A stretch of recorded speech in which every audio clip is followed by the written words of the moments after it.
Let's admit it, young married life can be challenging. So in today's video, I am sharing 3 things that I learned in my first 3 years of marriage. I hope that they are a blessing and some insight for you into your relationships and married life.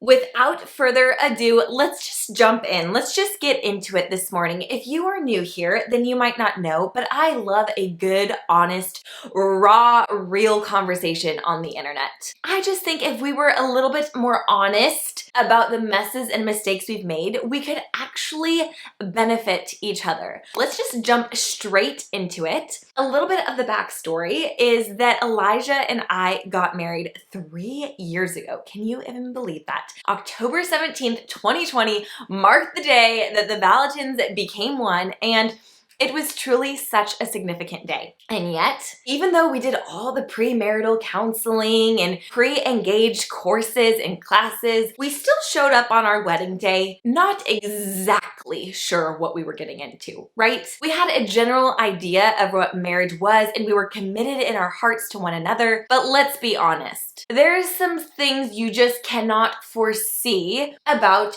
your future and the dynamics and how things might actually just play out.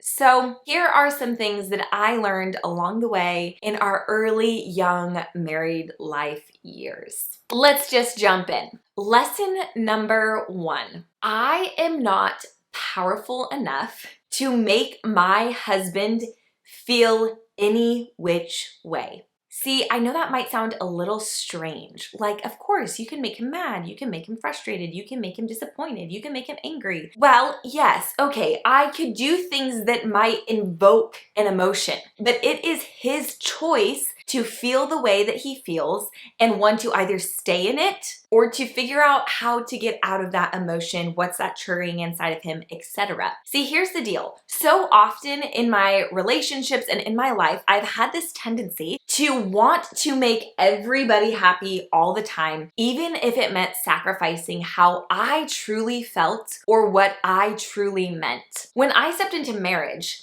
there would be times where maybe I got upset or we got into a tiff or we got into some level of an argument, and instead of actually truly holding my ground and really being firm in what I felt and how I was communicating, I would be quick to try to remedy the problem or make Elijah feel better so that he didn't stay angry or upset with me, when the reality is, I am not actually powerful enough to make him feel any which way. It's his choice how he decides to feel and how long he decides to linger in that. But it actually was not creating solid connection or trust in our relationship because I wasn't actually being honest with him about how I felt and what I meant. I simply was trying to have this artificial level of happiness and joy and connection in our relationship so that he didn't remain upset or that the day wasn't ruined, etc. See, it was actually to my detriment that I was doing this and I didn't realize. So in the last year, I know it took me some time, I decided that I would actually allow Elijah to feel whatever emotion he needed to feel for the cycle he needed to feel it in. Obviously, I'm not talking about extremes. I'm just talking about the fact that I just decided I wasn't going to immediately jump to apologizing or trying to remedy the situation, but I would actually allow the full cycle of emotion for the time to go on that he needed to sit and process and really come to terms with how he felt and what he felt he needed to say and do in response. And it actually created a level of connection that we had never had before in our relationship. But the reality is, if we continually do that in our relationships, if we are always just trying to make the other person happy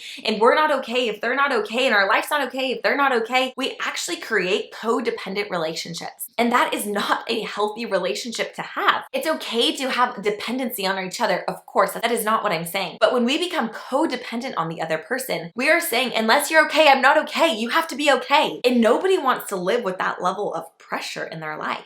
The second lesson I learned in our early years of marriage is that our marriage needed to be our priority. It's so easy in the midst of life and all the demands that we have for our marriage to slowly become this thing that is put on the back burner. Your marriage will begin to suffer if it doesn't remain the priority. So this came up a lot for us. I remember Elijah coming to me and telling me, hey, Allie, I know that you need to work out for your own physical, emotional, and mental health, but there's times that I feel like that actually comes in priority over our relationship. Of course, that's challenging to hear because nothing in me wants to make Elijah feel that way. But I had to examine my life and go, okay, how can I make adjustments so it doesn't feel that way, so that my marriage does remain my priority? And same vice versa. I've had to confront Elijah and tell him that, hey, I know that you have a need to provide and to work and to succeed in this area of your life, but I often feel like when I communicate my personal need, it doesn't matter if there's a work obligation or there's this other work thing you could be doing. And it's challenging, right? Because you have to confront your own selfish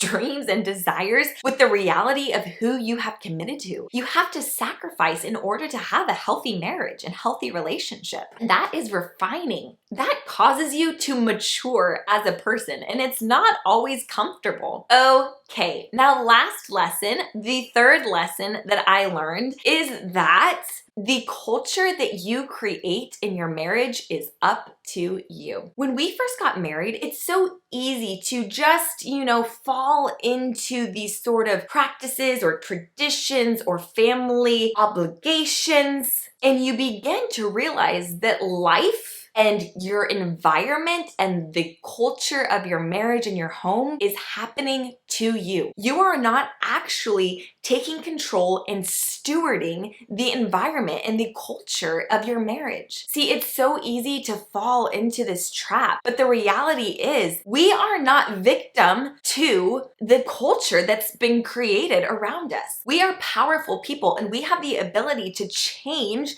the things that we do not like about the environment that is being created. I remember for Elijah and I, in those initial stages of our marriage, it felt like we just did what everybody else was doing, when in fact there were times that we needed to say, I'm sorry, we can't attend that thing. We can't be at that thing. We can't, whatever it might be, and examine actually what is it that we're hoping to prioritize in our marriage. Because it wasn't attending every possible event under the sun. It was attending to our home and building something together in our home that we actually wanted to do. We wanted to create a space in our house where anybody's welcome and there's peace and there's laughter and there's joy and there's real connection. But how can you do that if you're just constantly being pulled this way and that way and feeling victim to the life that's happening around you versus powerful and deciding, this is where I want to invest my time. This is what I want to create in my home, and actually doing what you need to do in order for that to happen. So it took some brave steps to saying no to certain things and saying yes to certain things in our house to begin to feel like we were powerful and we were creating an environment together in our marriage and in our home that we actually both wanted. See, these conversations and these initial days in your marriage, they can feel stretching and uncomfortable and challenging, but ultimately they lead to a beautiful connection that will last a lifetime if you put in the work and effort. And so, ladies, gentlemen, I hope these 3 insights have really been helpful for you, whether it's for your marriage or for your relationships. I hope you can take little keys and pieces from what I've learned and be able to apply it to your own life and your own relationships. And if you haven't heard, I have some very exciting news. I have recently launched the Truly Living Mentorship, which is a 6-week faith-led mentorship where I am helping young women step into the life they've always dreamed of